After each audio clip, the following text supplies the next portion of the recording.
Thank you, everyone. Have a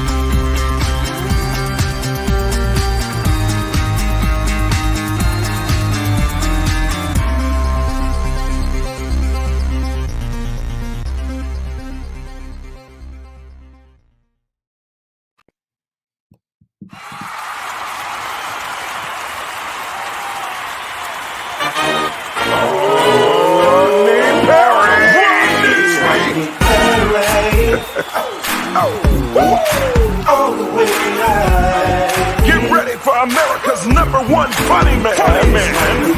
What? Hey.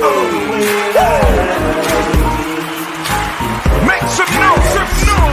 Ladies and gentlemen, from LA to New York, Chicago to Mississippi, let's give it up for America's #1 funny man, Rodney.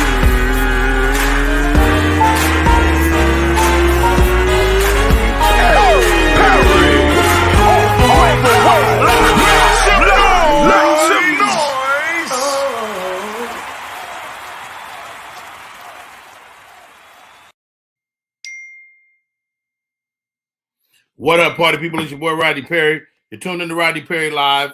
It is absolutely going down the way it does every day, man. I got people texting me, of course. Soon as you go live, somebody want to text your ass, like, what's going on? Anyway, welcome. Okay. Let's do this. It's Candy.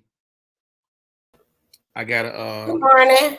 Yeah, no doubt. I gotta text this right quick to Dave. He'll be on in a half hour. I want to make sure he got this information. And so run me a quick break and then we'll do it. Sounds like a plan. Yeah.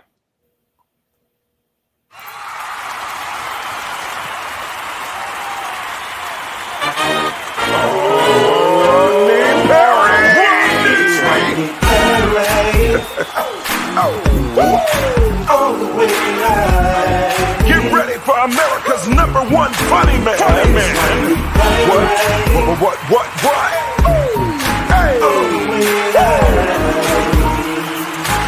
Make some noise. Ladies and gentlemen, from LA to New York, Chicago to Mississippi, let's give it up for America's #1 funny man, Rodney.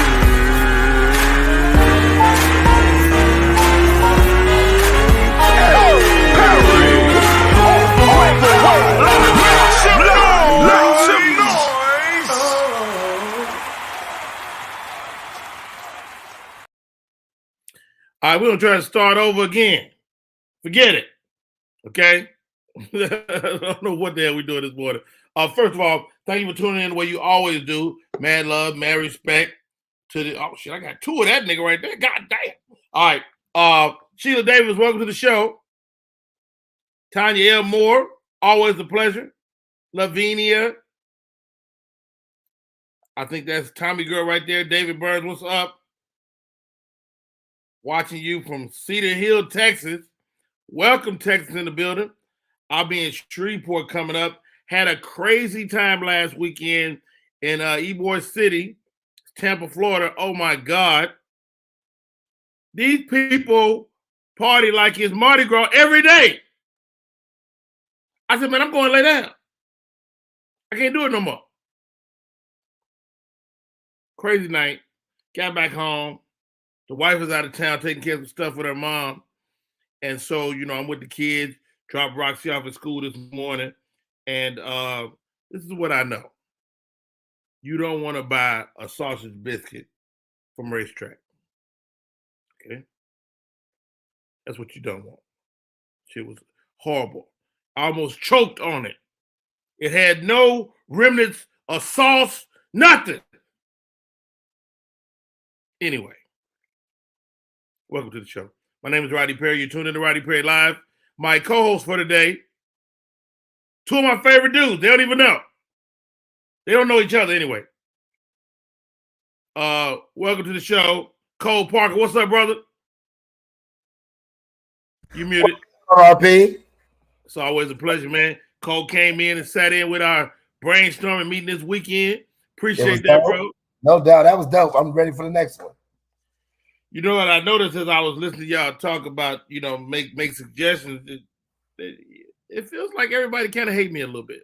No, man, don't take it like that. You were asking for stuff that dealt directly with you about things that we know about you. All the nuances is part of it. Yeah, it hurts. Stop it. It hurts. No, it was great, man. Really great ideas. A lot of good stuff coming down the pipe. You don't want a morning biscuit from Racetrack. One thing you ain't never got to worry about me doing is eating a biscuit from Racetrack. Even it seemed like the right thing to do. I had never seen it before. I was like, you know what?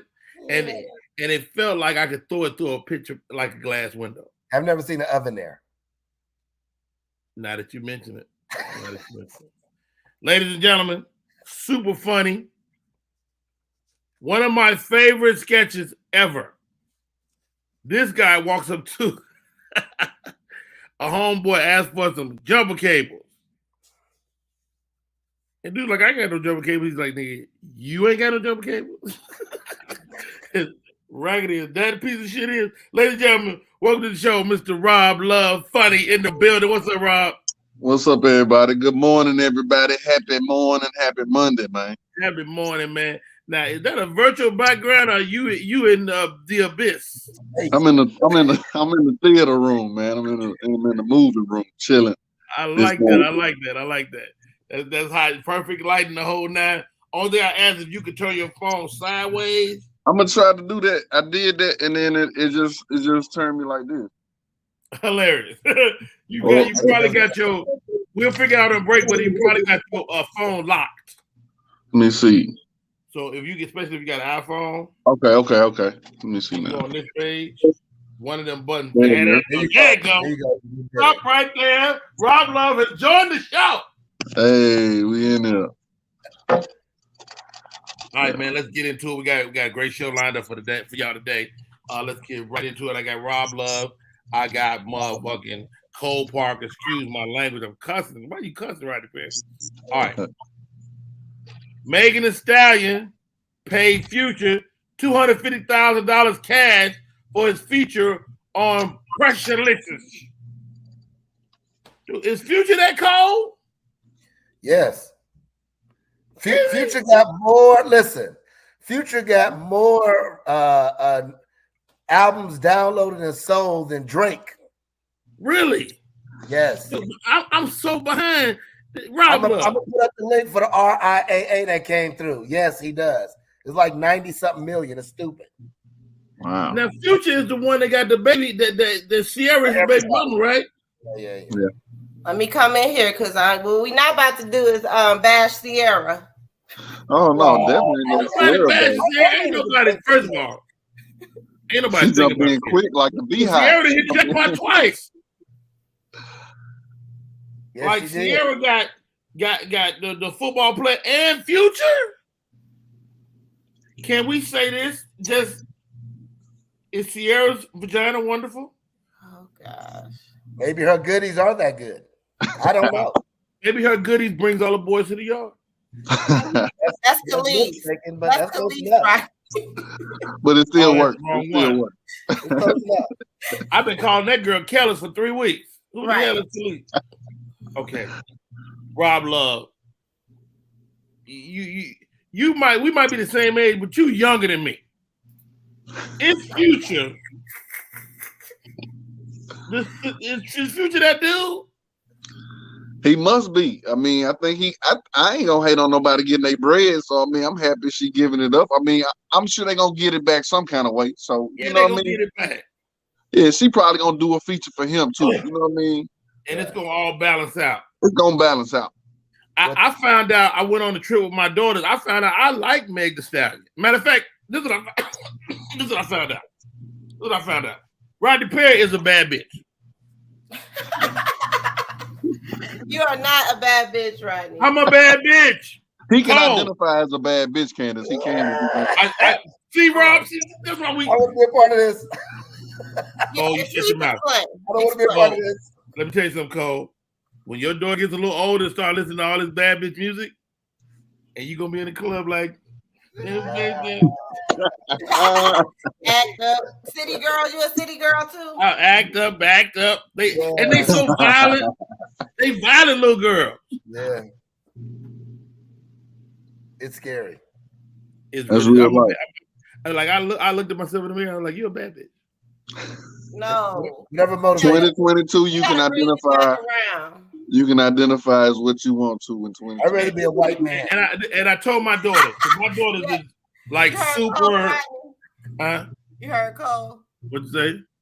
I'm identified as a white man. Well, white men all want to be women, so it's a Don't balance out. It's a vicious circle. I'd rather be a bad bitch than a white man that turns into a woman. This conversation is starting our money's off loose. It's a bad day already. Gossip and Heifers are in the building. I see you, Lavinia. They say Rob from M-Town. That's right, Rob Love from Memphis in the building, rocking with us today. Michelle, I see you. And man, I'm excited about the show. Okay, let's look at some more of these. I didn't know God Dogg Future was that important. Like, is he the future? Deshaun Watson. You're still getting it. Deshaun Watson issues an apology to the women he has impacted after being accused of sexual misconduct. Yeah. Like, he hadn't apologized yet. Okay. I mean, they kind of forced his hand, didn't they, Cole? Yeah, I heard he got him a care package with different oils and lotions as well, as far as the apology goes. Is that right? So, I don't know. That's crazy. Apropos. But I mean, he paid money too. You know what I'm saying? So I rather give me a check than an apology. No doubt. I talked to one of my football buddies last night, and he said he never had more than 3 masseuses his whole career. And he said, actually, Rod, to be honest, he said I had male masseuses. He wasn't. I mean, and that on nothing. It wasn't. He said men can kind of give him more of a massage than a woman, and so he kind of spoke to that for me, and I was like, okay, I hadn't looked at it that way, but to have 20-something masseuses is kind of unheard of. Maybe he's a hand guy. He was loose. Or they was coming for him though. I think the league was really coming for him, and I guess he was coming for them, but that's not the point. The point is that he apologized, which you got to do. You know what I'm saying? Pay that little money, which you got to do. But I don't think they need to force that, extend that suspension. He didn't play last year either. You know what I mean? Just go let him. I completely agree, Rob Love, man, and especially with the idea of them coming for him. That owner out there in Houston, that's it. He from day one, man. This is kind of fabricated. And how about this? When you start looking at numbers, people just assume that you're the guy that's the problem. When you look at 20, 30 women, come on, dude. But you can pay somebody to step up, though. You can pay somebody to step up. You can pay me? I know the talking points. I might have rubbed the guy one day, So what happens with the season? Does he play or no? Well, they brought in the independent arbitrator. Yeah, they brought in an independent lady. She gave him 6 game suspension. The league doubled back and go no, we don't agree with that. We're gonna appeal it. So that implies that it could be more. Yeah, not less at all. So we'll see, man. But I mean, I guess it helps that he's apologizing because the NFL is always going to err on the side of caution when it comes to the fan. But when it comes to the black man, that's what they're gonna err on the side of. I don't remember Ben Roethlisberger them coming out and they was talking about rape. You feel what I'm saying? So they're gonna come for the black man on a mass level. You know what I mean? Now, did y'all see what Ben Roethlisberger said? Something, or was that a joke? No, he actually had a rape charge. No, I heard he said something like it's atrocious what Watson did or something like that. Was that real?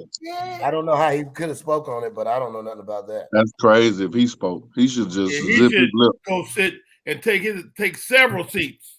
Yeah. Right. Yeah. So is Deshaun Watson like that good that they would make like an example out of him, like they did Mike Vick? Like really, well, like they offered him $200 million to go to the Cleveland Browns. Oh, he got the money. It's guaranteed. Guaranteed. He got the first guaranteed contract. He got the first guaranteed all the way through.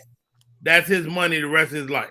Right. That's when you knew. That's to me when you knew that it was a botch game, that Houston was coming for him as a human being versus, because you don't give somebody with a choppy history a guaranteed $250 million. You don't do that guarantee is contingent on he suit up one day. Wow. Got to suit up one day. Did the preseason count? Because he did the preseason game. Preseason don't count. Oh, I didn't know about that. Wow, that's Cole, you up on it, brother. Cole, you up on the inside. You tell somebody you're gonna give them $200 million if they play or not. I need to see what's about. I'm trying to get these type of checks. Rest in peace to young comedian Teddy Ray. Yeah. Man, really, really nice kid, man. Good guy, very funny, and 32 years old. He packs it in, man. God bless you and your family. I'm sorry. Do you know what happened? He did. That's the first thing a black person gonna ask. What happened? It's over with. We just had this conversation. Like, do you ask what happened? What happened? Like when somebody say they passed? Well, that's not a bad question. Not a bad question. I was told that he was found in a pool. So I don't know if it was drugs involved. I'm pretty sure there hasn't been an autopsy yet. But he was carrying a lot of weight, from what I understand. So that in itself could be hypertension, diabetes. It could be heart. It could be. Before we dwell on what it could have been, let's celebrate his life, man. He was a great human being, super cool. I just worked with him at the beginning of at the end of last year. Real funny, down to earth, man. Positive dude. So, man, much love to him and his family, man. Brent Teller, his running mate. If you ever heard that sound on Instagram or TikTok, what he talk about, booty all caked up, double cheeked up, double cheeked up. That's him. Yeah. And so, it's crazy. I was on Twitter and they was like, "Is it me or why don't I know this guy?" And I'm like, "Does it matter if you know him? He's passed, man. Pay your respects and get the fuck out of here." That's it. Wow. So, shouts out to Teddy Ray, man. Beautiful guy, man. One of my friends passed away. Actress Denise Dowles. See if you can find a picture of Denise Dowles, Candy. Denise Dowles passed away at the age of 64 following a battle with meningitis. Goodness gracious. What do meningitis do? Anybody know? I thought that was something when you don't brush your teeth that well. I don't know if that's true. Meningitis, no. I think it does. Like, I don't know exactly what it does. I have to look into it, but I do know that with these kids, like college campuses, like that goes really spreads through those college campuses and stuff like that. Meningitis? Yeah. So it's inflammation of a part of your head. It's called a meninges. Wow. It's caused by viral or bacterial infection. Yeah. Oh wow. This dual screen work. I'm like, I see you on top of it. Be careful, Candy. I got 2 screens. I do too. I just don't be using them. But I do have a picture of her. Hold on, let me share it. Yeah, man. She and I've been friends with this lady many years. Not gingivitis, Hopgood. That's what Cole was talking talking about. in the second hour, talking about financial literacy and stuff like that. So you got a picture, Kenny? It's Denise Dowles. Rest in peace, man. Such a great lady. She's been on a number of shows throughout the years, and she used to date a big time comedian. Who? I don't know if I can say. Women love details. I mean, you can't say it now. I don't know if I should, man. It's none of my business. He not dead. He definitely not dead. She did. Put it in the chat. Just let me know. I want to know. I don't know, kid. You might go get out of here, really? I ain't gonna tell nobody. Because if you say get out of here, really, everybody. I'm not 100,000% sure. If the audience asks me enough, I may be persuaded to say it. Come on, I forgot to pick y'all name. Put spill the tea in the comments. Put spill the tea in the comments if you want Rodney to tell us. Right. Spill the tea. I like that. Spill the tea. Spill the tea in the comments. Spill the tea. I love it. Okay. Did y'all see this over the weekend? R. Kelly had a young lady say, hey, she pregnant. Jocelyn Savage claims that Kelly pregnant. I'm trying to figure out. Now, I heard the man is blessed, but is he shooting through the bars? That's awesome. If he could do it, that's amazing. First of all, he got conjugals with a. He got a conjugals with a infant. You got to be your conjugals all married though, right? Have to Right. be. Well, and she got to come with her parents, right? She got to come with her parents. She can't she's sign of that book age by now. herself. The girl is of age now. She's of age now, Rob. Oh, Stop right there. Who she got to come with? She got to come with her parents. They got to sign the books for her. Hand her over to her. Oh no! Rodney, we got people wanting to know who this person is. I see two people. That ain't enough. It's been about 5. 901 Live represent. I see you go 7. Hopgood don't count. 901. How you gonna dismiss people at the same time? I got rules. Look. All right, let's go through a couple more stories. See how I feel after that. All right. Sammy reflects on going broke before recent success with his music. I don't know. Is he talking about the verses? Well, no. So Sammy was part of the Millennial Tour, which was a big tour for the B2K, the Pretty Ricky, Mario, Lloyd. They was all on the tour. And now he's part of a super group with Ray J, right? We talked Bobby about Valentino and Pleasure P. And they call it RSVP. Based on the lead of their names. First of all, Sammy is dope. Sammy can sing. He can sing. Sammy can sing. Yeah. And so I'm excited for him. But it's crazy because you don't know people are struggling, man. He said that it took him 2,555 days before I saw my breakthrough. Blessings to you, Sammy, man. God bless you, young man. And I hope he can keep it together, man. Yeah, you definitely don't know what people going through. Yeah, man. Old Sammy. Sammy got a strong beard, but his face look young around it. Yeah. He got a loyal following too. I know some real still diehard Sammy fans. One Sammy song. That done like the way. Yeah. Oh, don't say he don't know one. That's it. I'm sold right there. That's the only one I got. That's all you need though. If you can live off one hit. Yeah. You can't live off one joke, but you can live off one hit. Which is crazy, right? Well, it take more work, I guess. Yeah. You actually could live off one joke if you had to. Robin Harris been iconized off of Baby Kids. Just 2, baby. He had a whole movie and everything. 3 people shot and injured at Six Flags Great America in Illinois. Goodness gracious, man. Hey, guys, tell me this, man. My guest host, Rob Love, Cole Parker, Candace is in the building. Is it guns or is it the people? Both. I think it's people without training. Okay. Break that down, Coley P. I don't think that you should be able to carry guns until you taking a class to be certified in like a driving test. It should be like a gun test, Is your vision good? You know what I'm saying? Somebody say I look like Q-Tip. I don't look like no damn Q-Tip, but if you're mad at him, I don't want to take his bullet either. You know what I'm saying? At all.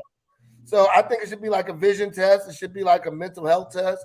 It should be stages to get the license, and it has to be renewed. That's just my personal thing, It seems like the gun lobby, they don't want that for whatever reason, and they want people to just be able to walk into the store and buy a gun. I'm like, I don't know about that, dude. And we talking about semi-automatic and automatic weapons. I mean, Rob Love, man, what's your thoughts, bro?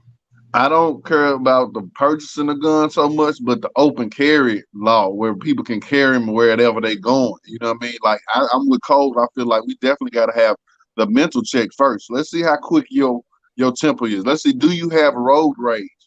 Because these type people just lose it in a snap, man. You know what I'm saying? That gun could be a reason why people not here no more. You know what I mean? So I feel like it definitely needs to be the mental check. And I'm not a fan of just carrying them anywhere. Like if you pop up somewhere with a gun, nah, bro, we already got security. You can go home or put that in the car. Right. Yeah. I just feel like the majority of the people that's doing stuff like this, like killing people at Six Flags, holding people up, they're not licensed gun owners. They're like getting these guns off the street. So there are just too many guns out here that people have access to that aren't licensed, that aren't, concealed. And how about this? If you got a handgun, you probably gonna miss. Right, unless you're if trained. you ain't cold with a handgun, right, and you got proximity on your whoever you shooting at, you probably. But for your home, I like having a shotgun. If somebody go past clack clack, they supposed to get their ass shot. That's on them. It's harder to miss. Oh yeah, and it's less lethal. Look, man. Matter of fact, I got a new idea. Just give me the clack clack. I can put the sound on my phone, hook it to some speakers, and clack your ass all day. They might have a gun. Then you're definitely gonna be shot. Right. Look, I remember when they used to put it in the trunk. All the guns was in the trunk. Like that'll give you a time to run. You can calm down. Like let's make sure all the guns back in the trunk. Up under your tire or something. Let's go. Well, you got time to calm down. You got to go get that. Yes, sir. Yes, sir. Hey, y'all. The name of the show is Rodney Perry Live. I am Rodney Perry. My co-host for today, Cole D. Parker, Rob Love Funny, David. Take them glasses off, okay? David trying to read and see at the same time. Take them glasses off. Hey, y'all. When we come back, I get to talk to arguably maybe the hottest comic on the planet right now. Ladies and gentlemen, David Arnold pops in with us in a few minutes. Let's take a break, Ken. We come back. More show, and my buddy is coming on. Type 2 diabetes can have a big impact on your life, but how can it be prevented? Well, the first step is knowing if you have prediabetes, a serious medical condition that puts you at high risk for type 2 diabetes. 1 in 3 American adults has prediabetes, but more than 80% don't know they have it. The good news is, prediabetes can be reversed, and for many people, healthy changes in their daily routine can make a big difference. Take the 1-minute risk test today at doihaveprediabetes.org. Want your book or music to be published? Skip the confusion and rejections from others. Let bepublished.org publish and promote your work for less. Bepublished.org handles it all, from cover design to worldwide distribution, with high quality and fast turnaround. You even keep rights and royalties. Everything was perfect. You made my dream come true. My book and CD look so good. Call 972-880-8316 now. Bepublished.org. 972-880-8316. What up, y'all? It's your boy Rodney Perry. You're tuned in to Rodney Perry Live. It always does my heart good to see this young man. He's currently killing the damn game. Okay? Whether it's Fat Ballerina or It Ain't For the Week, or if he's trying to pace his damn self, whatever he's doing is turning to gold. He's the executive producer over at Lele, little girl Lele. What's the name of the show? I don't know. He don't tell me. He's a writer, producer, director, all-around funny guy. Welcome to the show, Mr. David A. Arnold. What's up, Dave? Hey, what's up, man? How you doing? Did you say arguably the funniest guy doing? What'd you say? I mean, you're arguably the hottest guy on the planet right now, including Dave Chappelle, including Kevin Hart. You know what I mean? Yeah. Like you're in some rare air, Dave. Does it feel different? You know what it feels like? It feels like it's about time. That's what it honestly feels like.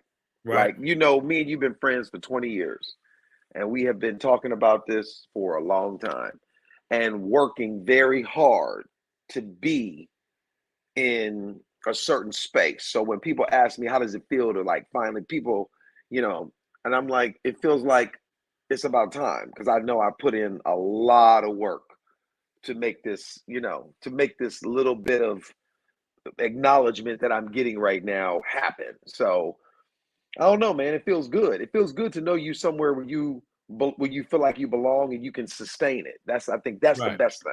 That's exactly. the it's not a flash in the pan. It's not a flash in the pan.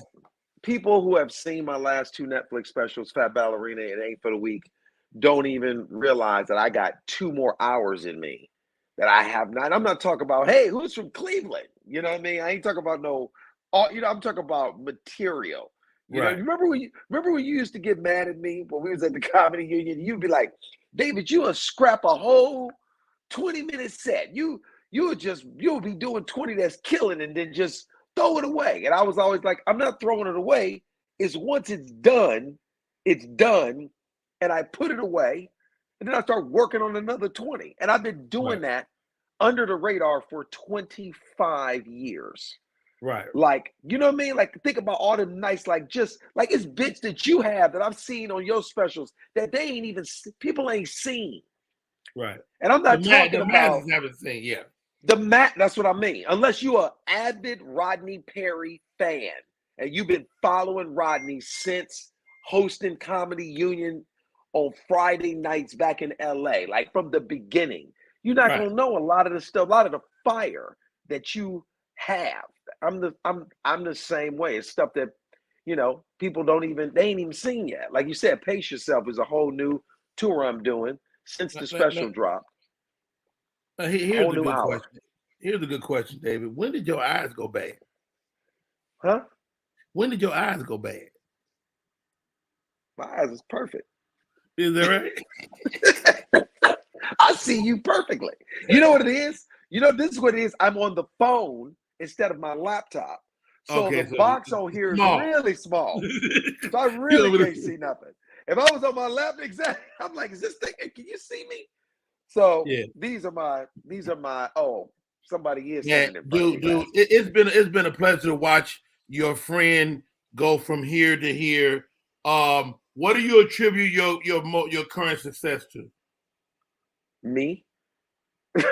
And working and grinding. Like I want to thank me. I want to, because you know what, man? It's so crazy that I'm here at Martha's Vineyard right now, right? And I'm getting ready to do this comedy festival all this week. And you know, this is where all the black people, the affluent black people come. And I've never been here. You know, Julie and I are here, and I've never been here. And to walk down the street every 5 steps to get stopped by everybody. Man, this special. Man, this, you know, it feels good because I know I've done the work. Right. That's like literally, and you know what's great about it too? You can accept all the accolades and you can hear them and receive them, but it does not affect my ego, like zero. But you say the work, man. For the young comic that'll see this, what do you mean? What is the work? The work is everything that makes you uncomfortable about anything that makes you uncomfortable being on stage. Oh, I don't like performing in front of all white people. Oh, I don't like performing in front of all black people. Oh, this crowd. Oh, I don't like talking about this, or I don't really like hosting, or I don't really like closing, or who's going up in front of me, who's going up, like all that shit. None of that can be a thought in your head. You got to work every single day.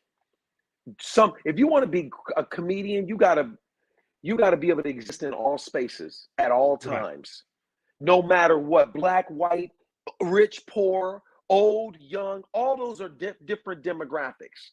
And I was very good at when I had a set that was working, I would take it and run it in front of everybody. Comedians, you know, it's too many comedians. Man, I'm closing. I'm a headliner. Are you? Or can you just talk for 30 minutes? 20 minutes ain't stand-up comedy. Hour and 20 minutes is stand-up comedy. That's a performance. I might push back a little bit.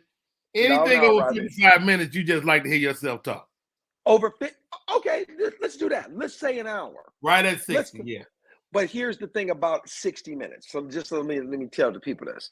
When you go to film a special, you need to be on that stage for an hour and 15 minutes minimum, because you're going to cut some of this shit out. Right. You know what I mean? Like if you're doing 55, overshoot your mark. Right. Every special that I have, I've cut 20 minutes out of it. Every one. And it wasn't because it wasn't good. It was just like, when you got to get it down to an hour. So there's jokes that, bits that just don't make it. You know what I mean? And still, even though I've moved on, I haven't put some of that stuff in my next hour that I'm doing now. You know what I mean? That's why I say an hour and 20, because you gotta have that. Yeah, you gotta have that in the holster. And I ain't talking about crowd work. I'm talking about straight bow, bow, bow. You know what I mean? So that's the work that these, comedians got to do. It's work, man. You know how we've been doing stand-up long enough that you get on stage 3 minutes, I can tell you exactly how long you've been doing stand-up. I know exactly how long you've been doing stand-up. Wow. Hey, man, dude, it's a pleasure to watch. You told me recently you got on stage and you felt the energy more than before. Now, we've had that conversation before at different junctures, but it's bigger now. Is it the new special? Yeah, it's definitely, it ain't for the weak. It's new. The Netflix special is doing really well. They're helping you this time too. What do you mean? Oh yeah, Netflix is promoting.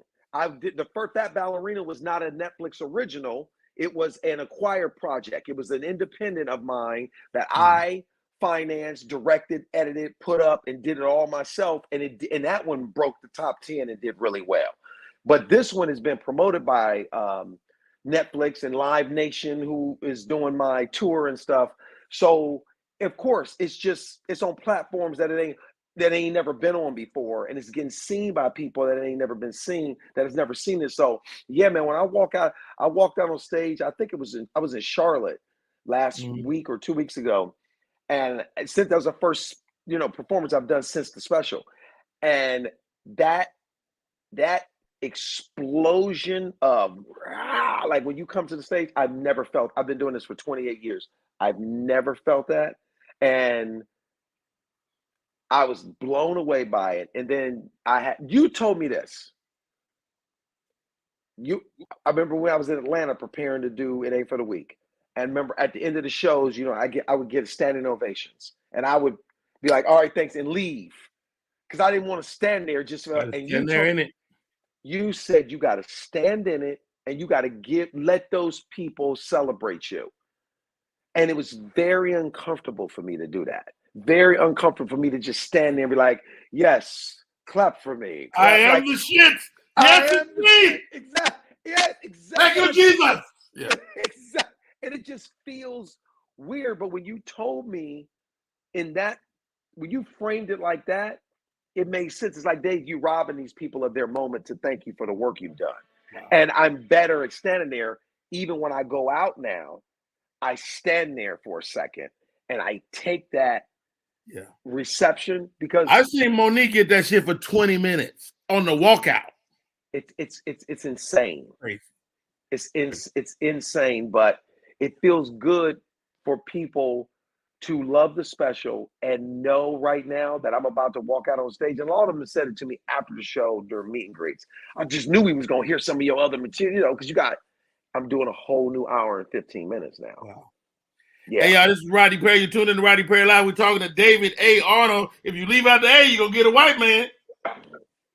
You go get the white man that does the soundtracks for James. The white man got to explain his shit nowadays. He got to go, don't put no A in it. It's so funny. He's a huge soundtrack composer for James Bond and all the movies.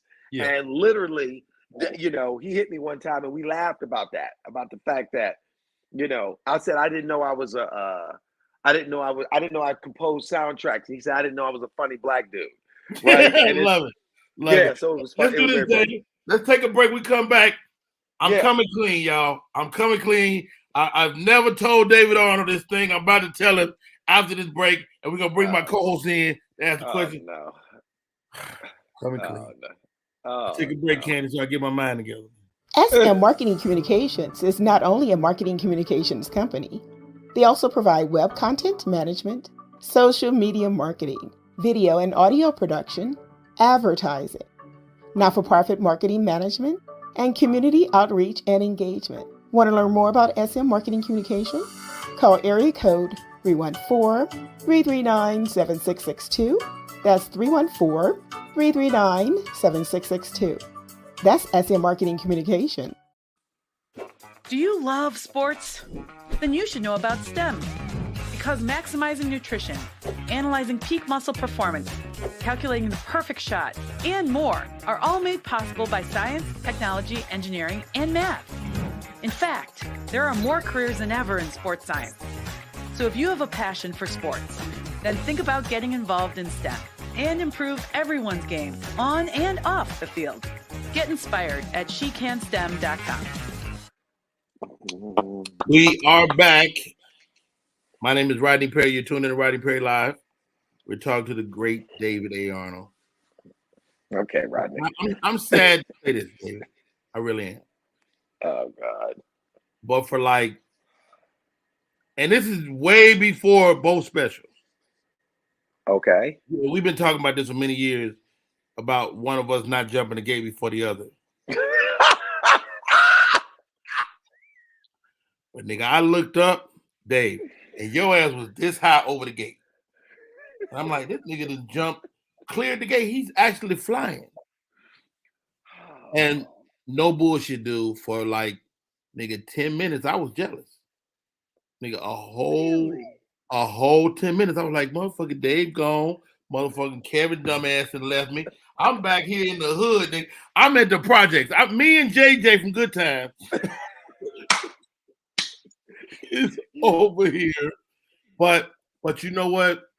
More than that feeling, it's a feeling of pride, you know, because you also made it more attainable. The success, the thing that we're shooting for is like when your guy that was next to you get it, it's like, oh shit, I really can't achieve it. And like I got a new t-shirt and I have a dream bigger. And I had to question myself. Like, is your dream big enough? Is your dream, is your idea big enough? And one thing I always credit you for is dreaming bigger than most people. And so thank you for who you are and your ability to dream huge, man. Producer, director, all of that stuff. That's amazing. Let me say something about that. First of all, I think that is dope that you even say that, because in my mind, like when I came to do the Atlanta Comedy Theater, I was so nervous to ask you to come be on the show with me. And I didn't want to use the words open for me because I feel like you are people who get a chance to watch you perform are in for a treat. You've always been like every interview I've ever done, people go, who's your favorite comedians? You know, and I'm fire off the Richard Pryors and the Bill Cosbys and the people that like Jerry Seinfeld. Those are always consistently my three people that I mention, right? And then I go, but then I can mention people that you guys may or may not know that I think is just some of the best comedians that I've ever seen. And your name is always one of the first names that I fire off because like, it's so funny that you talk about you having a moment of envy and jealousy which is a natural thing for all of us to feel, because it's okay to feel that if you feel that and that emotion fuels you to do other shit. You know what I'm saying? Instead of blaming and being mad, but if that envy fuels you to go, oh, I'm about to go, then that's okay. When you hosted the Comedy Union, you were on Friday nights. Me and Joey Wells split Saturday night. Joey did a show Saturday. We did 2 shows Saturday. You did 2 shows on Friday. We had 2 shows on Saturday. Joey did 1. I did 1. I ain't like that. I didn't think, I was like, well, I got to share night, but Rodney got his own. Like, we all have been in places where the other person is at what I consider a healthy competition to make you want to work harder. When we did what was it? This is so funny that you said this, because we did the Bay Area comedy competition together. This was 2004. Yes, this nigga, you know, let me tell you. We didn't do it together. We didn't do it together. Rodney Perry, let me explain to you what happened. We did not do the competition together. I did it like 2 years before you. No. Let me explain, because I'm telling you right now, I will never forget this. It was 2004. I think it was the year you won. I didn't win in 2004. Okay, whatever. It was just much later. Listen to me. We was on this thing together. Right, okay. Rodney, listen to me. We was doing the comedy competition together. We had these little, you make a round, make another round. Then we got to like the last round before the finals. And when I tell you, me and you made it, I made it, you made it, I made it. It was the next step, right? The last step. And when I tell you I didn't make it, and they called your name, and when I tell you, you hit me with a smooth elbow in the back as you was running up to that stage, I went, and I said, wait a minute, we was two peas in a pod. Up until they called your name, and I sat there, and this nigga put his elbow in my back to get on this. And you went on to win the competition eventually. You won the Bay Area comedy competition. I was jealous. I didn't like that. I didn't like that. 2 years later, I took second. Yeah. I lost to D. Militon. And that was the best that I ever did. That was 2004. That was I won in like 2002. I took second in 2005. Right. Well, 4 or 5, yeah.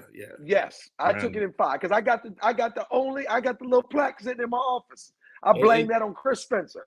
Yeah, it's his fault because he told me to do a joke that I shouldn't have done. I hadn't done the whole competition. Threw it in there because Chris said, and that was that one joke that got complete silence. Nothing. And it was one of the things deep. Damn you, Chris. That's exactly what I did in the middle of me performing it. I died, nothing.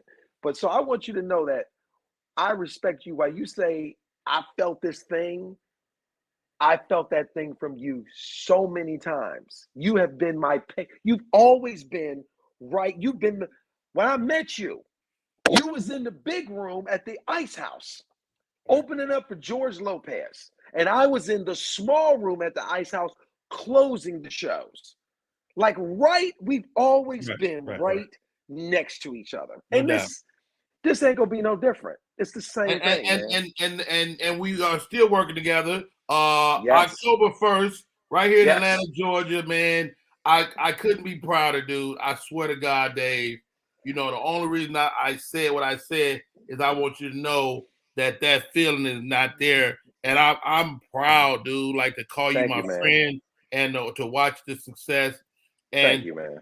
And I'm going to bring my co-host in, but October 1st. I want to also add what you have done. 1st? Huh? What's happening October 1st? You started and you didn't finish it. Oh, well, hold on, David. I'm running. I'm doing something. October 1st, at the Buckhead Theater, David Arnold headlining,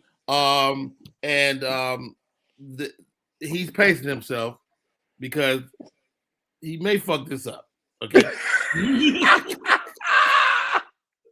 I tell David, please don't fuck this up. Please. But I'm super excited about that. And Rodney's gonna be performing with me at the show. So please, yeah, man. If you don't like me, come see Rodney. I'm gonna sneak on as many dates as I can with the great David Arnold. I cannot wait, man. And still just knock down, drag out funny.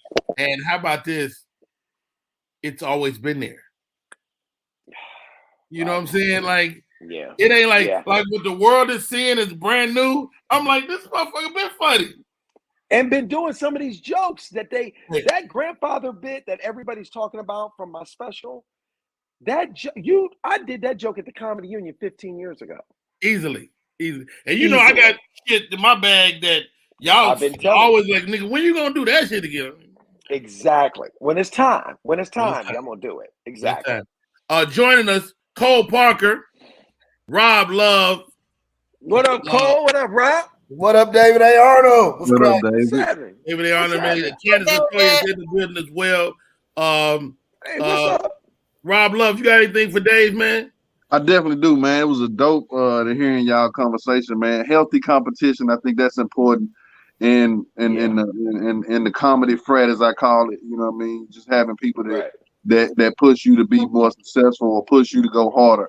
Dave, my question is, so in those moments where you felt like you should be further along than you were, What is your advice for people who feel like that they aren't at where they should be kind of situation? My advice for people who feel that is to use that to fuel you to do something. Because man, there's been many a times when I felt like like you said, I wasn't where I'm supposed to be. Here's the thing. It's always gonna be something. You ain't gonna never get to a place where you just go, all right. Like even now I'm out, we're developing a TV show for myself, right? It's a family show, dad, married with what my stand-up has always been. Yeah. Now they're talking about the landscape in Hollywood is all work. They all want workplace comedies because of Abbott Elementary. They ain't really buying family stuff. It's always something. Yeah. So you just get a mindset to go, I'm going to keep doing work. When they say that, I go, well, you know what I can do? I can work on this until that becomes, you know what I mean? Until that becomes a reality or whatever. My stand-up, writing, all the producing, all the stuff that other skill sets that I've developed over the years. It's always going to be something. If you feel like you ain't supposed to be where you're supposed to be, what happens is when you get where you want to be, you're going to look back at the times when you thought you should be there and going to realize I wasn't ready to be there. Wow. That's the part. Like, that's why I was telling Rodney, being here, people knowing me in pictures and can I get all that stuff that's happening now. It's great because you work really hard for people to know who you are and what you do, but it don't fuel my ego and move me like that. I'm too old now to believe. I've seen too many people get less than this and lose their mind, especially us black people. We'll get a little bit of something and think, and next thing you know, this nigga got sunglasses on at night inside a restaurant. It's like, nigga, I need you to take these glasses off because you not Michael Jackson. I did have a sunglass phase. You had to blow me up like that day. So it's just, everything happened when it's supposed to happen, but you just got to notice work. It's real work to get. Cole Parker, what you got for Dave, man? Well, first of all, I've had the pleasure of kicking it with Dave a few times. So, my man. That's it. But, man, I love seeing your success, man. I love the blow up, man. Rodney being a good friend of mine, I get like front row seat with a lot of shit, which makes it cool. I love during the pandemic how you carried us through with your family. Dude, it was some funny shit, man. Thank you, man. Excellent timing. That was excellent timing, bro. I'm glad it gave you a place for personality and personality, and how even your family supported you through it, even reluctantly, But I feel like I know Julie and the girls now. You know what I mean? But it's a great day, man. Like I said, congratulations on everything, brother. It's so funny. We're in Martha's Vineyard right now, and there's Union Street, I think is the name of it. And we were is it what, Julie? Circuit Street. And we were which is where everybody is. It's just packed, right? Right. And me and Julie walking down the street. When I tell you, people rolled down the window no less than a few times, yelling, "Julie!" Not David. They didn't. Right. Rodney, when I tell you they yelling Julie is hot. Julie is, let me tell you something. They don't give a Julie was famous before both of us. Julie was famous. It's unbelievable. So you're right. It's something to watch, man. Yeah, I appreciate it, man. Absolutely. I appreciate it. Candace, you got anything for Dave? Yeah, Dave, how do you feel about like balance? Talk about balance and like how you balance like your family versus work. And you don't. I'm leaving again. Bye. Right. It's so, you know what? It's so funny you said that because you sound just like my wife. That because like she literally like balance is important, Dave, because I'm work. And I will say this. In the last few months, I got to a place where I was like, I have to stop and enjoy the stuff that I'm doing because I think it happens the older you get too. You can only buy so much stuff. You can only have so many things. You can only go so many places. It's like my daughters are 15 and 17. They at the cusp of moving on into their next, So I've made a conscious effort now to take time out. Like I've been living in my house 15 years. I'm sure I've been in my swimming pool and my jacuzzi 5 times. Really? Because I work. Yes. Because now I'm like, I'm gonna go get in the jacuzzi. I'm gonna go get in my pool. I'm gonna go just go sit down somewhere. I'm gonna go like me and Julie. Like we rented this house here in Martha's Vineyard. I'm literally sitting right on the water. The big yachts are outside the window right here, and I'm trying to take in some of the stuff that I've worked so hard, and it's a conscious effort. The answer is it's an effort for me because I just naturally pick up my computer and start writing. I naturally start thinking about something that I naturally want to shoot a video. That's my muscle memory. So I've had to make a decision to not do that and go. See, I hate the name drop, but I'm going to do it one time because this is right. So last night, Chris Spencer was. I'm here. Chris Spencer is here. Chris is the mayor of Hollywood. Chris knows everybody. Chris knows everybody. So Chris hit me like, "Hey man, let's go grab something. We're going over to Don Cheadle's house to eat. You want to go?" So we go over to Don Cheadle's house because he got a house that he's renting over here. And we were all sitting at the table. I'm a huge fan of Don Cheadle. I was at a party with him and was afraid to talk to him. Really, John, he's so funny and he's such a real dude, right? And we all sit around talking. And one of the things that he was talking about was work, and balance, like you said. And he said, you get to a point where you go, how much money do you need? How many things can you buy? You can't get but so rich and so famous. At some point, you hit a glass ceiling with all of it. Right. And you got to go, this is what this is what you want to do is sit in here with everybody talking.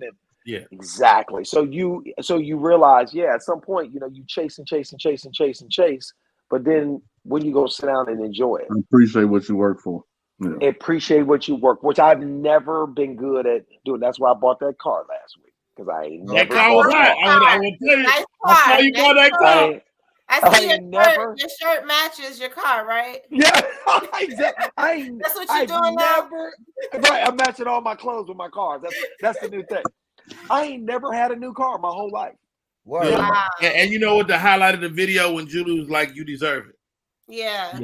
And that was such a great moment, man. And you share those moments with your fans, which I think that transparency is what people are locked into. Right. Talk to me about the decision to put your family at the end of It Ain't for the Week. When I was out on tour working out this special, I go to the gym and I run a lot and I work out and stuff. And I was running one day and I was just thinking about the show, I was like, I see it in my head. And it was just, I don't know where it came from. I know this. I know that a big part of my fan base is social media. Up until this moment, it's been that. And I knew that this special was going to get a platform that it had none of the other ones have had. And I knew this was going to be big. And I just thought, you know what nobody has ever done? Because comedians were very selfish. We want to do it. We did it all ourselves. We stand on that stage for however long we stand there and we do it all just us. Ain't no band, ain't no group. But it just made sense to me to show because I knew we were going to do a documentary as well, is how we sold it to Netflix as well.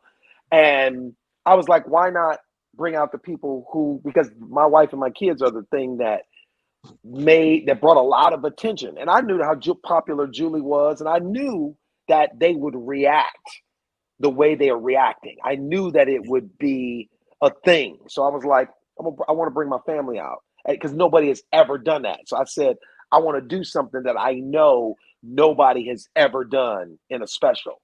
And when I tell you that is one of the biggest things that I get response to from everybody that I meet is when you brought your family out, I was done. They were like, I was like, it's this hour of fire and comedy and real storytelling. And then you bring these people out that are, you know what I mean? And they're the object of the show. They're part of the show. You talked about them, and now I get to have a picture. I tell you what, Dave, I'm not gonna hold you much longer, man. We're gonna go to the top of the hour. I got one last question for you. All right, let's do it. You're right there. My name is Rodney Perry. You're tuning in to Rodney Perry Live. Yo, talking to David Arnold, man. Don't forget that goddamn, man.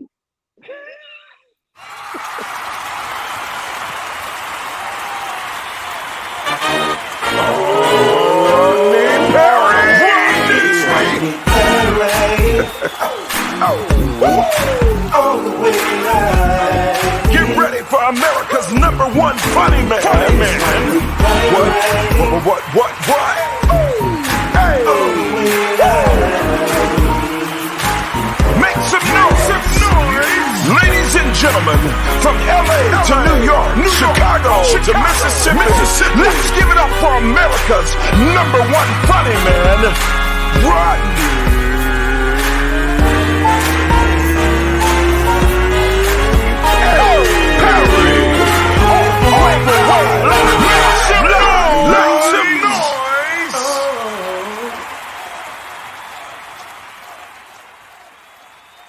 I'm tapping on your phone.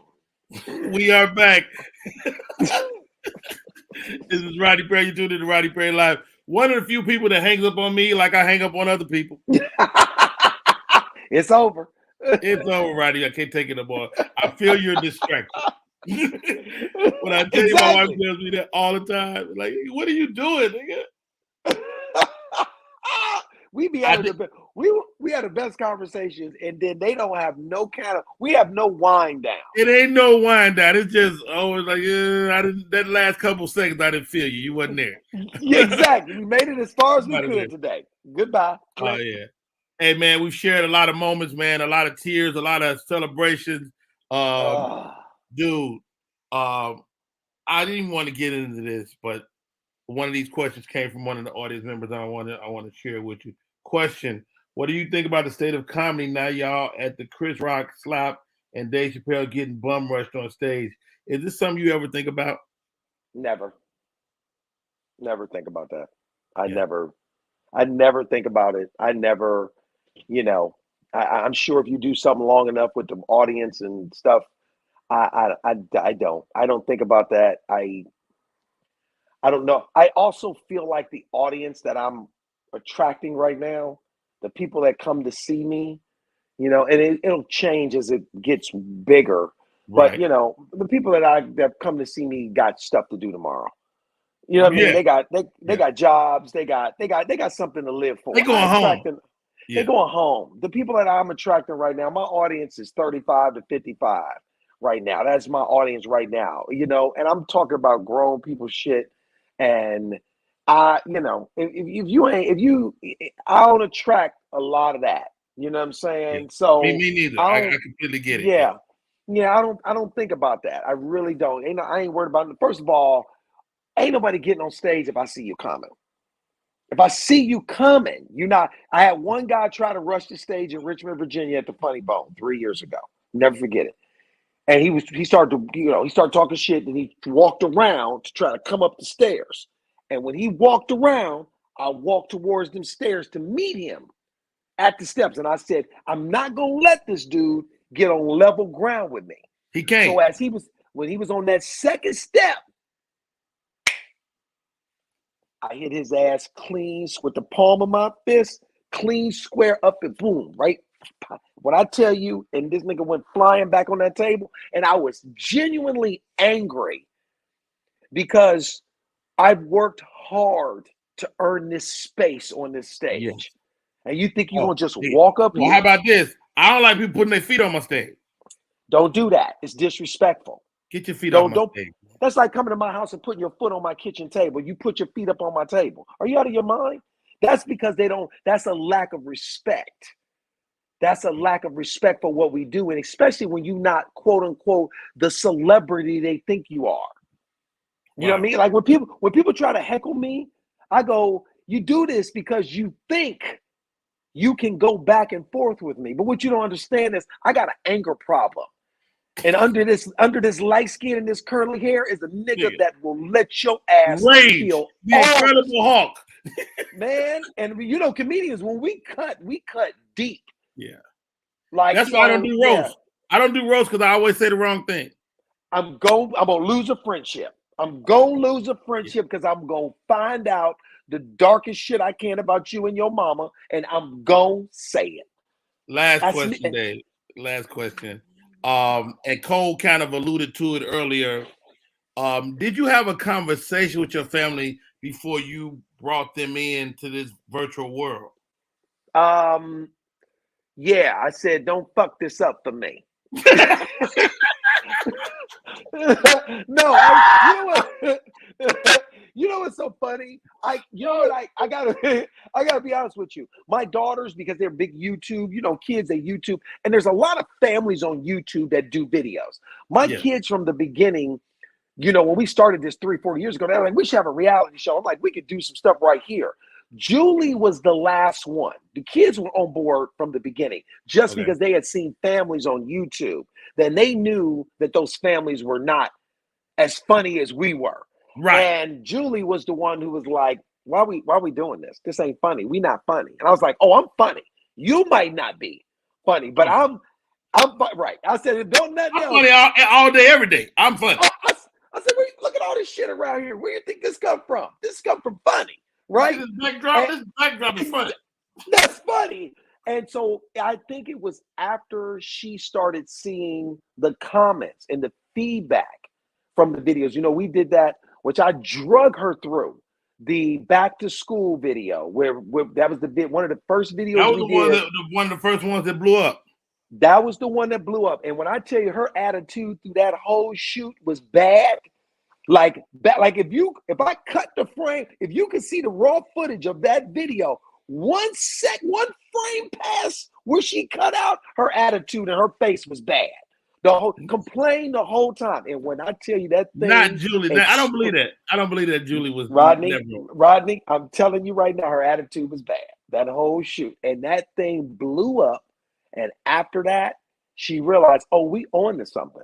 And now everybody is we just in it. It's natural. And it's not forced. It's us just being who we are. It's really who we are. Yeah. Hey man, such a great journey to watch. To watch you pace yourself. That's the name of the new tour, man. DavidARnold.com for tickets. We got 15 between now and the end of the year. We got, I don't know how many between next. You hear the ships? I don't know how many we got between January and March, but we booking on. My TV show is called That Girl Lele on Nickelodeon. It's a show I created. It's on Nickelodeon and Netflix now. We just got picked up for another 26 episodes last week. So we're gonna be doing that through next year. I'm in the middle of filming a Christmas movie for Will Packer and Little Rail and Ludacris. So I'm very excited. I've never done anything like that before. I was like, I'm very excited about doing it. I'm playing Ludacris's father in a flashback in the 90s where I ruined Christmas for him as a little boy. Than you. Right, but this is like 1990, and he's thinking about when he was a little boy and his dad ruined Christmas, and I get in a fight with Santa Claus and knock him into the tree and burn out there. Perfect casting. Yes. Oh, this dude is an asshole. I'm not gonna lie to you. But real talk, Tim Story is the director. I've never worked on a real movie like that. And so it's a small role, but I'm so thankful for it. I'm so excited to just be there.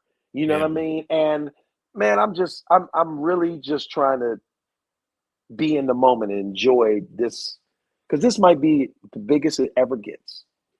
So I need to be thankful for where I'm at, man, and I am.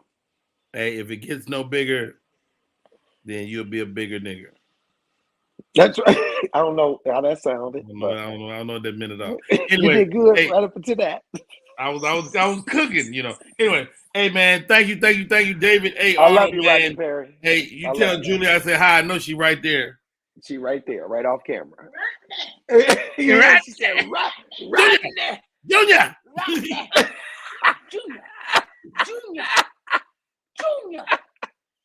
She always, that's gonna be Julie's favorite joke every time. Why she looking at him all the way on camera? She thinks she looking at Junior. Larry Tapp Jr. Larry Tapp Jr. Tell Junior I said it's the funniest joke to this day. Oh my God. All right, man. I love you, bro. Love you. Hey, thank you. Have a great day, man. That's David Arnold. I'm Rodney Perry, and this is Rodney Perry Live. And let's take a break. We come back, more show. Peace.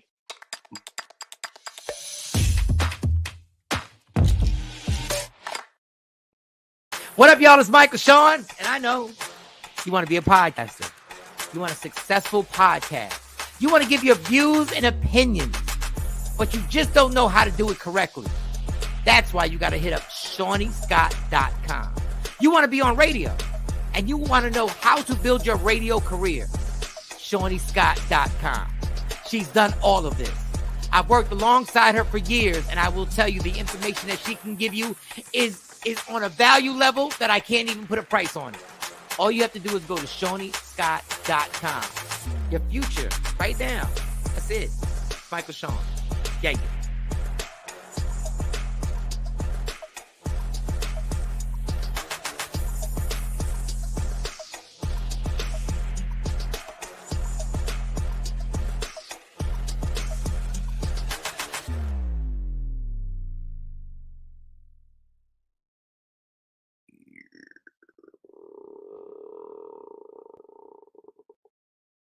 Hey, what the hell you doing, Candy? Hey, y'all, we are back in full effect. My name is Rodney Perry. You're tuned in to Rodney Perry. Thank you to my friend David Arnold coming on the show today. Very dope. My co-host, Cole D. Parker, Rob Love Funny. Man, what was y'all takeaway? What's your thoughts? Oh man, that was dope, man. I love seeing friendship on camera. You know, it's so much authenticity in it that it makes it fucking amazing. You know, outside of the damn stories that y'all probably could have talked about for fucking hours. You know, it was still some dope ass shit right there just to even see that. And because you and I have a personal connection, I really know how authentic that is when you say certain things about seeing how your friend is on the stage right now. And when he said this may be the biggest it ever gets, that took me back. Like, shit, appreciate the fucking moment. That's really appreciate the moment, man. And that's my take. And regardless of where you are, appreciate that. Appreciate because that may be it. And that's one of the things that got me out of that funk I was in with Dave, right? Is that I was like, are you serious? Like, you got kids you put through college, you got kids in the military, you bought a home, you got cars, there's a lot of people who swap places with Rodney Perry. How dare you? Right. How dare you, sir? Right. And so that's the step back, man. And it's a blessing, man, to tell jokes for a living, regardless of what level. And we lost a great guy like Teddy Ray, man. And just for us to know that young man's name is remarkable. So, Rob Love, what's your thoughts, man?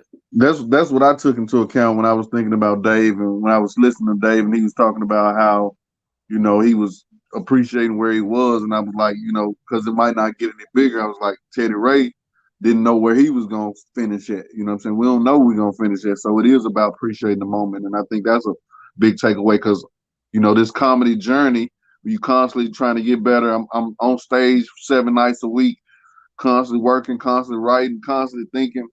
You know, it is self-absorbed to some degree. And then, you know, you do have to take time to appreciate those around you. You know what I mean? It was dope, Julie popping in, you know what I mean? Just to see that progress and growth. You know what I mean? I'm a big David Arnold fan, man. So much props, man. Dope conversation. And that's my buddy, just like you and Reggie Jr. been right there. We was right there. And so to watch your homie, your real homie get success is unreal, man. And you know, and I try to make it my business to even reach out when I see you do something fly. You know, I call you like, yo, Rob, you own to something? That nigga with that wave cap and that cigarette, nigga, you own to something. And that's dope. That's why you deserve some flowers too, man. I just want to make sure, man, you one of the most down to earth, iconic human beings in my comedy career. Just because you do reach out, you do offer support, you do put us up on game. You know what I mean? And it ain't, you ain't selfish with it at all. So the fact that you even shared that you felt the way a little bit, you know what I mean? That just show your realness. But the thing is, that ain't the overpowering feeling. The overpowering feeling is joy and pride for your boy, and that's how I feel with my guy Harold King doing some big things. So just got to be proud of your people when they progress, man, because it's all gonna come to you too. Everybody's tough right there. So I tell Dave that I'm gonna put your picture on the YouTube where people can see that you was on. He sent me this. That's some light skin ass shit right there. That's the Albie Shore pose. Was that Albie Shore pose? Speaking of Al B. Sure, let's send our prayers out to the Al B. Sure family. He is currently ill. I just had a text yesterday, and he's battling some serious illness. So let's send a prayer toward the Al B. Sure family. And this is not him. Much love to Al B. Sure, yeah. David said, put this picture up. I'm not doing it. I'm not gonna do it. I might do it. It depends on how I feel. Anyway, outfit. Hey, I'm trying to get casted. I'll put it up. Let me put it up. Let me get cast in the movie. I'm not gonna let you do it either. I'm not gonna let you do it. Hey, this weekend, Helium Comedy Club, Buffalo, New York. Terry King is in the chat. Terry's gonna be with me. I've never been to this club. I'm excited. I like going to new clubs because that means I get the motherfucker put my foot all the way in there. That's it. What's up, Alfreda? Yeah, what was I about to say? Okay, so man love, man respect to the great David Arnold for popping on. Also, my co-hosts are in the building. Let's shift gears. My man, he's been chomping at the bit to get at y'all today. And this is a perfect group of people to deal with him. He's a financial consultant. He helps people rectify credit woes. He's a hat guy. I might have to go get a hat just because he's coming on. Ladies and gentlemen, we brought him on last week, the week and a half ago to to holler at one of the girls. And he came in here and dropped some game on her too. I was impressed. Ladies and gentlemen, join the show, Mr. Hopgood. Hey, what's going on, Rodney? Good morning, everybody. What's going on? We gotta get you a better light. Yo, I don't know what's going on over there. Man, I guess my Barry White moment. Leave me alone. Okay, none of my business. I'm gonna stand down. I stand corrected. Mr. Hopgood, did I call it correctly? A financial analyst? Well, I like to call myself a credit restoration and life coach. Okay. You literally have to. So what are we talking about today? Well, it's a little. I was sitting there. I'm always studying, so I was looking up some stuff, and I discovered something that was really alarming. Have you ever noticed, like on every corner, there's a Chinese restaurant or a nail shop or a hotel? And no disrespect to any minorities. Shout out to all the minorities that come over this country and make America great. But you know what? You always see it. And if you frequent them enough, you see different people running it, but you see the same establishment. Okay. Have you ever noticed that? Absolutely. Well, there's a law on the books that if you're an immigrant and you come over to the United States to open a business, you don't pay any taxes for 5 years. Is that true? Yes. Wow. Is that relative to what country you come from? No. As long as you're a minority. I mean, as long as you're an immigrant. Really? Yes. Mm-hmm. Now, here go to Kappa. So let's say that me and you are brothers, Rodney, and the parents send me over to get the business established. I get it going. Then you fly over to help me. I transfer the business in your name, and the clock restarts. 5 more years. And you can do that unlimited. Wow. So there is African Americans are in a virtual Monopoly game. You know how you start out with Monopoly and you got some money and your whole goal is to get around there, get you some property, do you some traveling, and put some houses and hotels on property and pray to God you don't go to jail. We're literally in a cycle like that, but instead we don't start out with any money. We're pushed back. We're redlined, and a lot of these things that we don't even get the opportunity to be a part of. Okay, and that's why I come in at. Okay, so what can we do?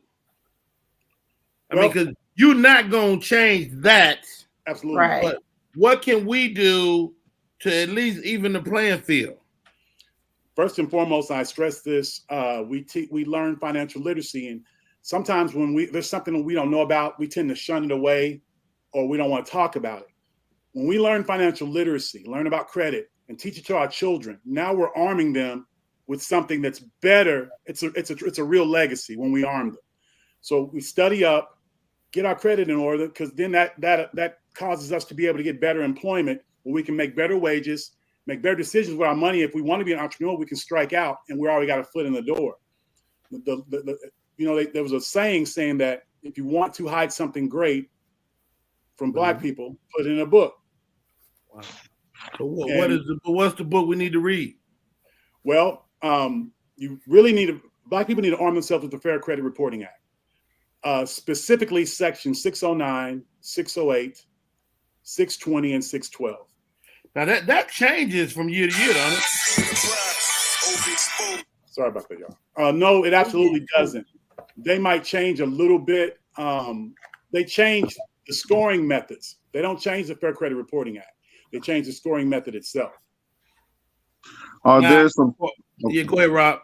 Are there some strategies that we can use, like to help our kids, like giving them an LLC or doing different strategies to, I don't know, as far as maybe health insurance, life insurance, different strategies that we can put our kids ahead of the game. Absolutely. If you have an 18-year-old that's in college dorms now, they usually make the 18-year-old pay a rent. You pay a fee to the university, and it comes up as an apartment. You can go to Rent Reporters or Rent Reporters, Boom app, either one of those apps, and you can add that dorm room to their credit, and they'll backdate from the day they moved in. Oh wow! And it shows as a positive mark on your credit report. Absolutely, it shows as a positive trade line, and the dollar amount. The majority of most people's rents anywhere from $1,500 to $2,000. That's a healthy dollar amount versus taking $500 out of the house that you can't afford, opening up a secure credit line that starts from that day you open it up. Right. This is something that you're already doing good.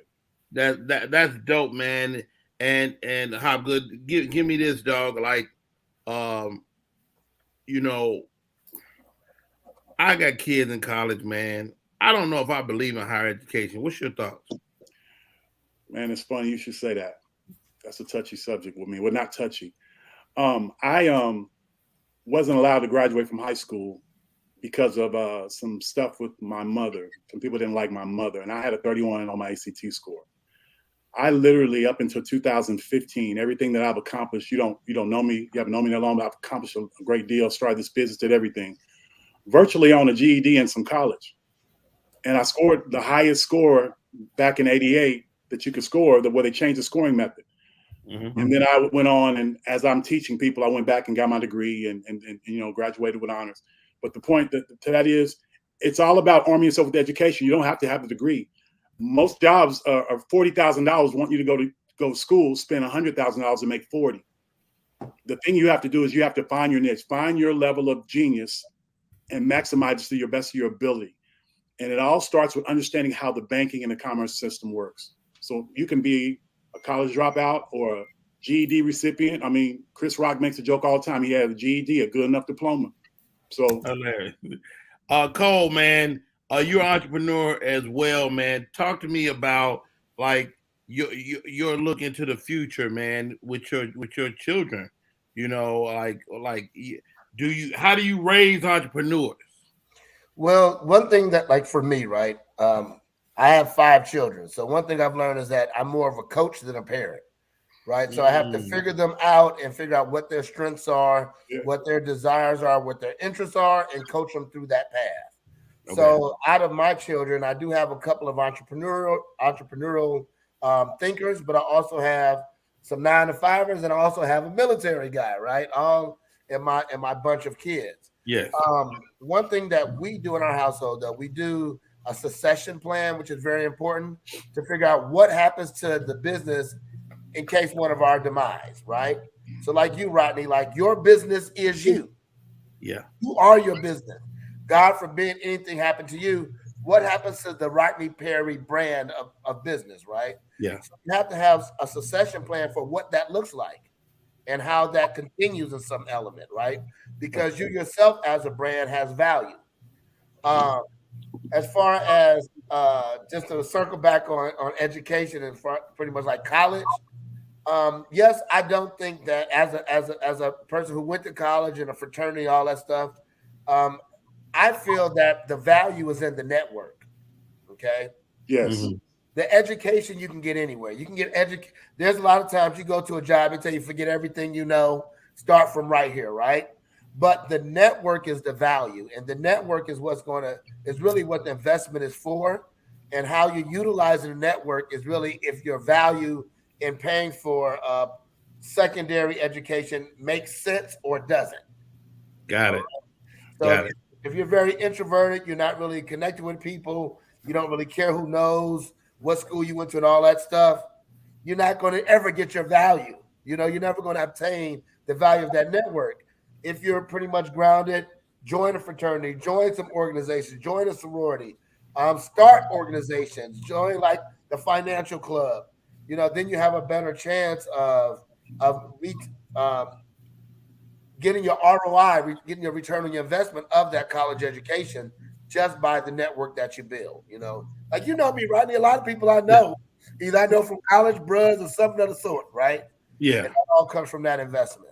You know what I love about you too, Cole, is when people see you, they get happy. Thank you. Even if they hate you, they're like, "God damn it, Cole!" You know, I think, and to speak to you and how the different fraternities. One of my best friends, Joy Wells, was in a fraternity, and I got to watch him up close over the years. One thing you mentioned network. Everywhere we went, he had somebody. Yes. And as a guy that's kind of been alone a lot, that's valuable. Oh, hell you know, pick up the phone, and my frat brother over here, like, do you know this nigga? Not really, but you know, he about to help us. Right. You know, so I was like, nigga, that nigga my frat brother too then. I met a bro on a plane. Met him on a plane flying back to LA this years ago. He stayed with me for 3-4 days. He had nowhere to stay. He was trying to be an actor, had nowhere to stay, was like, I'm just gonna work it out. Like, dog, you can stay with me, shit. I don't give a damn, you know. And we kicked it, and it was, you know, the rest, we still cool. Wow. Wow. Candace Latoya. Yes. Candace, you're in real estate, which was a lateral move for you. How scary was that when you decided to step out of your comfort zone, so to speak? You're in the IT world, if I'm not mistaken, right? Yeah. And then you made that move. Talk to me about how scary that was. It wasn't really scary. I think it was just a matter of pulling the trigger. For years, I have like trained myself to be an entrepreneur. Like one of my degrees is in entrepreneurship. A lot of people don't know this about me. I have 3 master's degrees. I went to college. I did 15 years corporate America.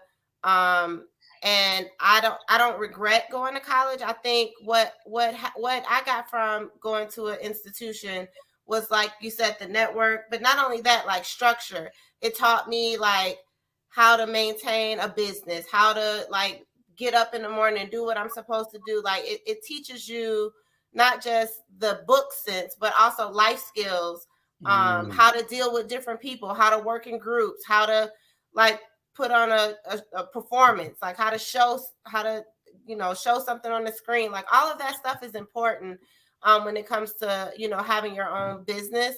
But leaving the real estate, leaving the corporate America thing wasn't hard for me. I had positioned myself by taking classes and pursuing my real estate career before I left. I was a realtor 4 years before I left corporate America, just kind of, beginning the transition.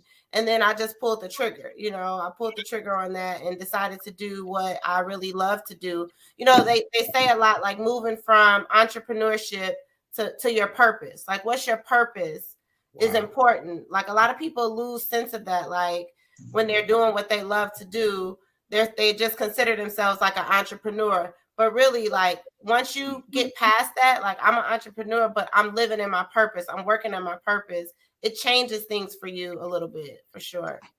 Wow. I always say these shows are so interesting to me because we've come full circle. I think Dave kind of talked about that, finding your purpose. Rob Love, man, you're a comedian. But how is your business? I'm working on getting it tighter. You know what I mean? It's I'd say it's tough when you're doing it all, you know what I mean, as far as booking and promoting and creating, you know what I mean? You gotta make sure you focus on the business too. So that's one of the areas I'm continuously trying to build and get stronger in. Yeah. Rob, let me ask you a question. I'm sorry, Rob. Go ahead. Rob, do you have your lines of credit set up so you can do your traveling, so you can get your flyer miles and things of that nature? I don't have that set up. Well, I tell you what, I'll get you my number, or go inbox me on my Instagram. Right. I'm gonna set you up whatever you need on the credit side. And Rob is at Rob Love Funny, too hop good.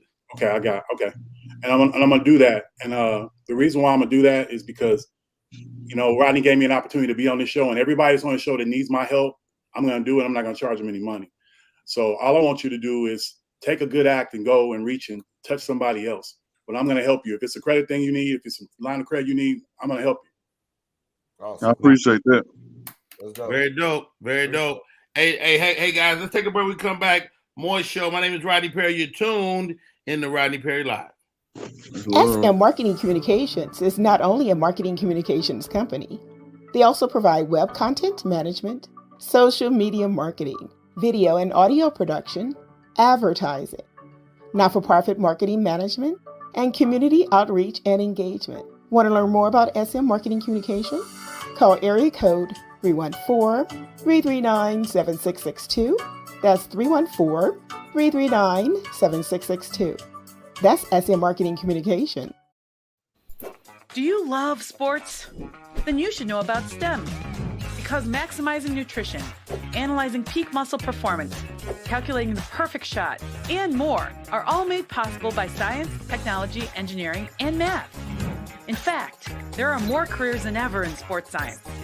So if you have a passion for sports, then think about getting involved in STEM and improve everyone's game on and off the field. Get inspired at shecanstem.com. All right, guys, we are back in full effect.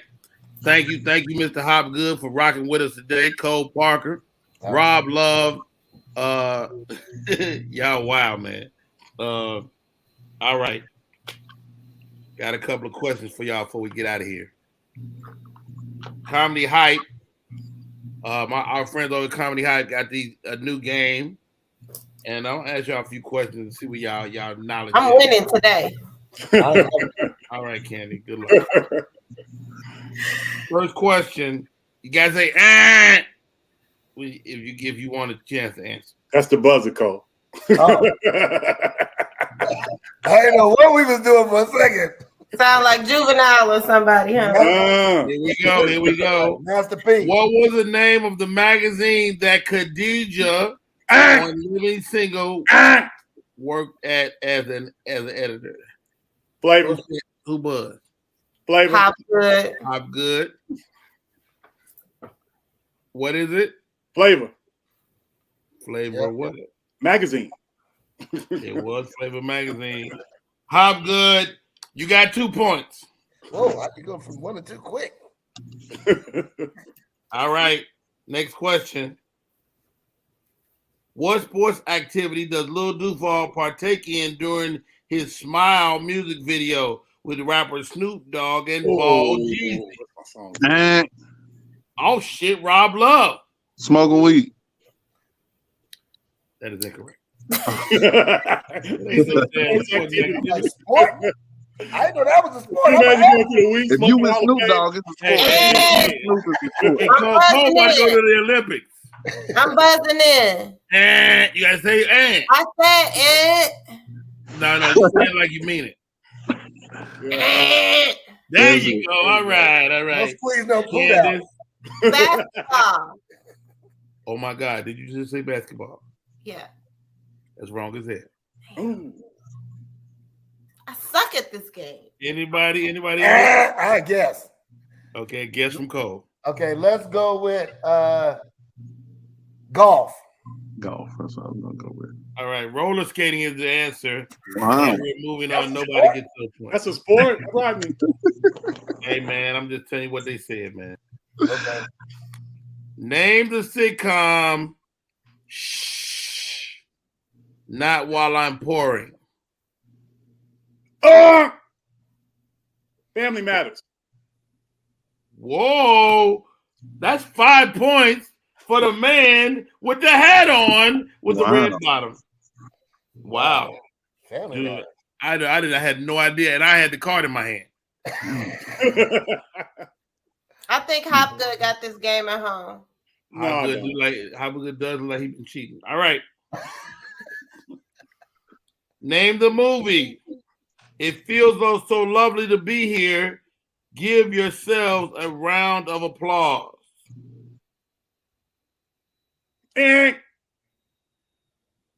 Rodney Perry played in the sequel. The original was Coming to America. Get the fuck out of here. Hopgood. Wow. Hopgood. Hopgood has 12 points. All right, we're going to get, these are 5-point questions, guys. Y'all can easily come back. Okay. Oh, that's too easy. I might say that one. Okay. Candy. This is easy. Right. You got a buzz. Do not let Hopgood outbuzz you. Name the comedian. She ready. Tiffany Haddish. Wait. We got to look at the tape for the. My hand was first. You don't put a hand up. You have to You have to say. Did you say Tiffany Haddish? I did everything. We all said it. Right. And is Latoya. Get my point. point. Did you say Tiffany Haddish? Yes, I did. Those are my points. You got 5. I know that's like that means, right? 5 points. You have to be acknowledged. She buzzed, and she's here every day, so we got to keep her on board. Yeah. And she's behind the scenes. She deserves it. I don't need no pity 5 points. I earn my You jacked them points. Hey, this is another easy one, guys. You ready to buzz? Name the comedian. You gotta wash your ass. Red Fox. Rob Love jumps on that one. That's actually 5 points for Rob Love. I took the candy pack. Fox also had a joke. He said, "Your breath smells exactly like your ass." Exactly. By the way, bam! Thank you, Lavina. You know what? That's a woman girl power shit. No. Yeah, that's exactly what that is. That's girl. I do that damn feminist movement. Real time. She saw it real time. Wow. Name the comedian. Cops put a hurting on your ass. And the great Richard Pryor. Wow. Also known by his nickname Dick. Wow, Hopgood can't be caught, but let's just do 2 more for the sake of Cole getting points.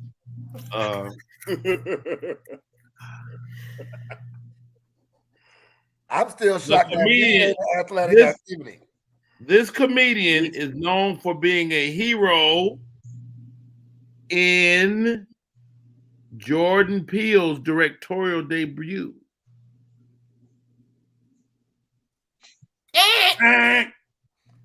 Candy got the end.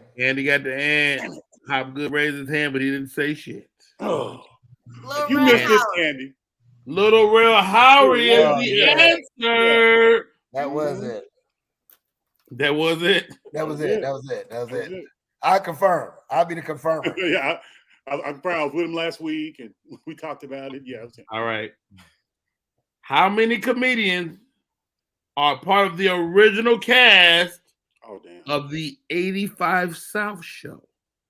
And Cole. 3. Oh shit! Cole got it. Even though his buzz was late as hell. No, I came in first. It was delayed like a mug. Your buzz was late as hell. I'll take it. It's laps. This is a little tougher. Name the comedian. I'm sorry. Name the comedy tour that featured DL, Said the Entertainer. I already got that one. Go ahead, Hopgood. What do you think? You didn't let me finish. I'm second. English comedy. That is wrong. Oh, Comedy Get Down. The comedy get down is absolutely correct. God. Oh, you didn't let me get to George Lopez. I know that's my fault. It's my fault. Finish Hopgood. I know. I got excited. It was the hat. Prom night. Final question. Name the movie. I should have known you was in here. I saw the drippings from the driveway. I know this. Cole. House Party. You really know that? You got it. Well done. Hopgood, you need to get a deck of these because you killed this shit. Yeah, first of all, I think you already got one. Yeah, fact. Well, that's a lot of time being spent by myself. Hey, you have tons of useless information, and I love it. Hey guys, crazy show today. Man, love. I see you, JP Justice. Thanks for popping in. David Arnold, thank you. Thank Julie. Have fun out there in Martha's Vineyard. Today's show was incredible. Cole, how do we stay in touch? Everything's real simple at Cole D. Parker right there. There you go. You know, it should be backwards. Yeah. Yeah. Rob Love, man, how do we stay in touch with what's coming up? Same thing. Rob Love Funny on everything. I'm getting my YouTube and Instagram followers to over 10,000.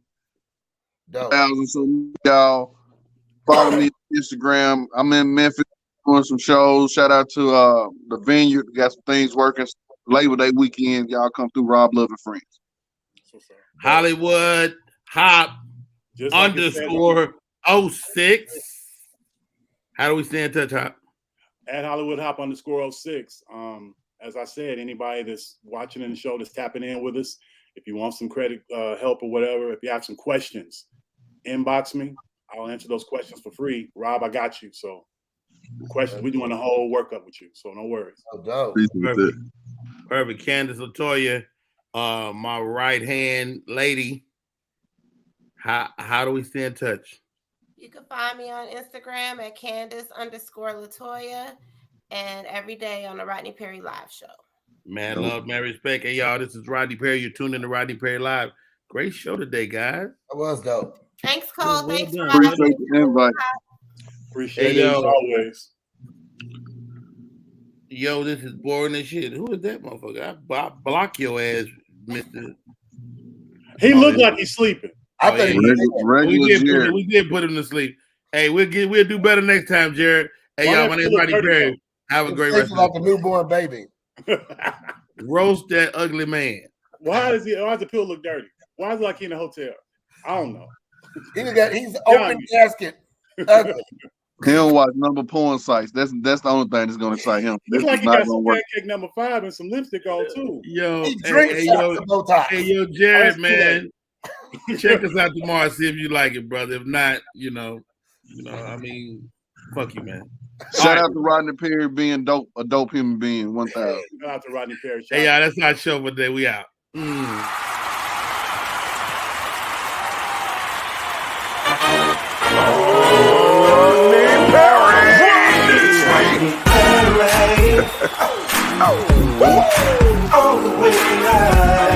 Get ready for America's #1 funny man. What? Hey. Make some noise. Ladies and gentlemen, from LA to New York, Chicago to Mississippi, let's give it up for America's #1 funny man, Rodney.